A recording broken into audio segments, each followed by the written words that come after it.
दोस्तों नमस्कार, मैं कमल कुमार न्यूज़ 7 में आपका स्वागत है। डोनाल्ड ट्रंप भारत से क्यों नाराज हैं? अमेरिका के राष्ट्रपति डोनाल्ड ट्रंप ने भारत पर 25% का अतिरिक्त टैरिफ लगा दिया है। ये नया टैरिफ पहले से लागू 25% टैरिफ से जुड़कर कुल 50% हो जाएगा। व्हाइट हाउस ने अतिरिक्त टैरिफ का आदेश जारी करते हुए कहा कि भारत सरकार अब भी रूस से तेल का आयात कर रही है, इसलिए अतिरिक्त टैरिफ लगाया गया है। यह अमेरिकी टैरिफ 27 अगस्त से लागू हो जाएगा। लेकिन सवाल है कि अमेरिकी टैरिफ को लेकर खासकर भारत को ही निशाना क्यों बनाया जा रहा है, जबकि रूस से तेल खरीदने के मामले में चीन भारत से कहीं आगे है। इतना ही नहीं, यूरोप से लेकर तुर्की तक कई दूसरे देश भी रूस से तेल खरीद रहे हैं। जानकारों का मानना है कि भारत को लेकर अमेरिकी राष्ट्रपति ट्रंप की तल्खी के कई दूसरे कारण हैं। एक नजर डालते हैं एक्सपर्ट के नजरिए से कि ऐसी 5 वजह पर क्या है। पहला है ब्रिक्स को लेकर नाराजगी। ब्रिक्स उभरती हुई अर्थव्यवस्थाओं का समूह है। इसमें भारत समेत चीन, रूस, ब्राजील, दक्षिण अफ्रीका के अलावा ईरान, इथियोपिया, इंडोनेशिया, मिस्र और संयुक्त अरब अमीरात भी शामिल है। ये सभी देश डॉलर पर अपनी निर्भरता को कम करने के पक्ष में है, जो राष्ट्रपति ट्रंप को बिल्कुल पसंद नहीं है। वे समय समय पर ब्रिक्स देशों को 100% तक टैरिफ लगाने की धमकी देते आए हैं। उनका कहना है कि अगर ब्रिक्स देशों ने अपनी करेंसी चलाने की कोशिश की तो उन्हें अमेरिका से व्यापार को अलविदा कहने के लिए तैयार रहना होगा। रूस पर पश्चिम देश के प्रतिबंध के बाद से ही चीन उसे रूबल यानी रूस की करेंसी में तेल खरीद रहा है। अमेरिकी कांग्रेस की रिसर्च सर्विस के मुताबिक 2022 में लगभग आधा अंतर्राष्ट्रीय कारोबार अमेरिकी डॉलर में हुआ था। डॉलर की वजह से विश्व अर्थव्यवस्था में अमेरिका का दबदबा है। फॉर स्कूल ऑफ मैनेजमेंट में इंटरनेशनल बिजनेस और भू राजनीति के प्रोफेसर फैसल अहमद का मानना है कि ब्रिक्स का विस्तार हो रहा है। वो कहते हैं इसमें अब ईरान भी आ गया है।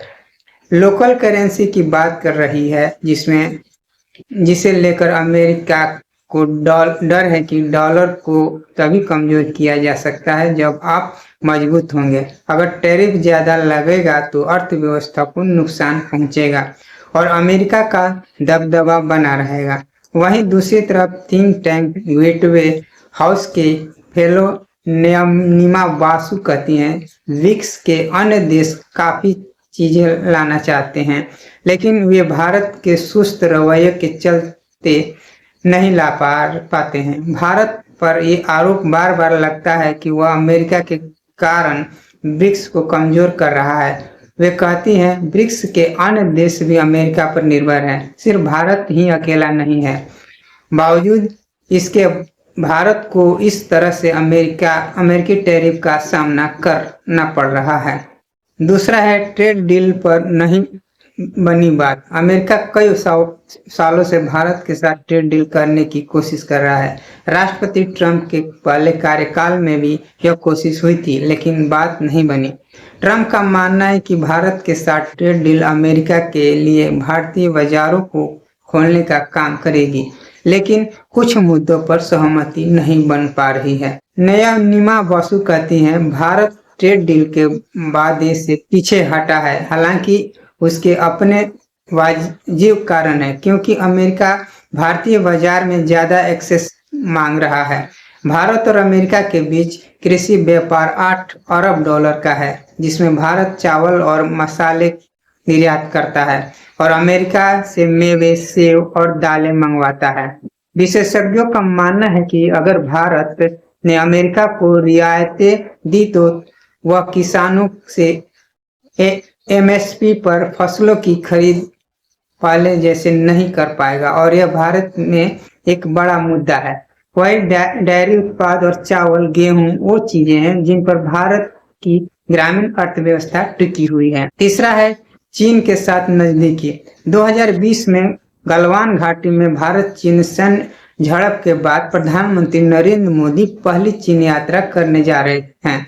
शंघाई सहयोग संगठन यानी SCO समिट में शामिल होने के लिए पीएम मोदी चीन जाएंगे। यह दौरा 31 अगस्त से 1 सितंबर तक होगा। पिछले साल अक्टूबर में पीएम मोदी और चीन राष्ट्रपति शी जिनपिंग ने रूस के कजान में ब्रिक्स सम्मेलन के दौरान मुलाकात की थी। जून 2025 में राष्ट्रीय सलाहकार अजीत डोभाल और रक्षा मंत्री राजनाथ सिंह बीजिंग भी पहुंचे थे। इसके बाद विदेश मंत्री डॉक्टर S जयशंकर भी चीन गए। जामिया मिलिया इस्लामिया यूनिवर्सिटी में राजनीति विज्ञान विभाग के प्रोफेसर रेशम काजी का कहना है कि भारत और चीन द्विपक्षीय संबंधों को सुधारने की कोशिश कर रहे हैं। रेशमी काजी कहती हैं, अमेरिका को अगर कोई देश चैलेंज कर रहा है तो वह चीन है। एक समय इस भूमिका में रूस था, लेकिन अब चीन उसके लिए सबसे बड़ा खतरा है। चीन को काउंटर करने के लिए अमेरिका को भारत की जरूरत है। नयनिमा बसु कहती हैं, भारत और चीन के बीच कैलाश मानसरोवर यात्रा फिर से शुरू हो गई है। मुझे लगता है कि पीएम मोदी की चीन जाने के बाद बीजिंग और दिल्ली के बीच सीधी हवाई सेवा की भी शुरू हो जाएगी। चीन इसकी मांग कर रहा है। वीजा पाबंदियों भी अपने आने वाले समय में हट जाएगी। वे कहती हैं, यह सब अमेरिका को पसंद नहीं आ रहा है। रूस से तेल खरीदने को वह सिर्फ बहाना बना रहा है। अब भारत रूस से तेल खरीदना बंद भी कर देता है तो क्या अमेरिका भारत पर टैरिफ नहीं लगाएगा? बसु का कहना है कि पीएम मोदी जब अमेरिका गए थे तो ट्रंप ने भारत को टैरिफ किंग बताया था, इसलिए टैरिफ से बचना तो मुश्किल नहीं था। इतना जरूर हो सकता था कि वे एक सीमा में रहें। चौथा है ऑपरेशन सिंदूर रोकने का श्रेय न मिलना। पिछले कार्यकाल में राष्ट्रपति ट्रंप भारत के प्रति जितना नरम दिखते थे, इस बार उतना ही कड़क नजर आ रहे हैं। ऑपरेशन सिंदूर के बाद पाकिस्तान ने भारत के खिलाफ जवाबी कार्रवाई की थी। हालांकि बाद में दोनों देशों ने संघर्ष विराम का ऐलान किया था। राष्ट्रपति ट्रंप बार बार यह दावा करते रहे हैं कि सीज फायर उन्होंने कराया है, जबकि भारत ने साफ किया है कि इसमें अमेरिका की भूमिका नहीं है। जम्मू कश्मीर के पहलगाम में हुए हमले के बाद भारत और पाकिस्तान के बीच सैन्य संघर्ष में बदल गया था। नयनिमा बसु का कहना है, ट्रंप चाहते हैं कि ऑपरेशन सिंदूर को लेकर पीएम मोदी उन्हें कोई श्रेय दे या कम से कम एक फोन कॉल करें, लेकिन ऐसा कभी नहीं हुआ, जो एक नाराजगी का कारण दिखाई देता है। प्रोफेसर रेशमी काजी का भी ऐसा ही मानना है कि वे कहती हैं कि राष्ट्रपति ट्रंप नोबेल पुरस्कार जीतना चाहते हैं। उनका कहना है, पाकिस्तान, कंबोडिया और इजराइल से जैसे देश राष्ट्रपति ट्रंप को शांति का नोबेल देने मांग कर चुके हैं। वहीं भारत इस मुद्दे पर कोई प्रतिक्रिया नहीं देता है। पांचवा है नॉन टैरिफ बैरियर। टैरिफ और नॉन टैरिफ के बीच का फर्क व्यापार नीति और आयात निर्यात के नियंत्रण से जुड़ा है। प्रोफेसर फैजल अहमद का कहना है, जब किसी सामान की आयात निर्यात पर कर लगता है तो वह टैरिफ कहलाता है। वही नॉन टैरिफ में किसी सामान की यात्रा को सीमित करना, लाइसेंसिंग, जांच और गुणवत्ता नियम जैसी चीजें शामिल होती हैं। वे कहते हैं, अमेरिका लंबे समय से नॉन टैरिफ नियमों को लेकर नाराजगी जाहिर करता आया है। ट्रंप की भारत के साथ नाराजगी का एक बड़ा कारण है। हालांकि नॉन टैरिफ हर देश लगाता है, लेकिन अमेरिका इसमें छूट चाहता है। प्रोफेसर फैजल कहते हैं, भारत एक विकासशील देश है, वहीं अमेरिका विकसित, इसलिए दोनों देशों को एक जगह रखकर तुलना नहीं किया जा सकता।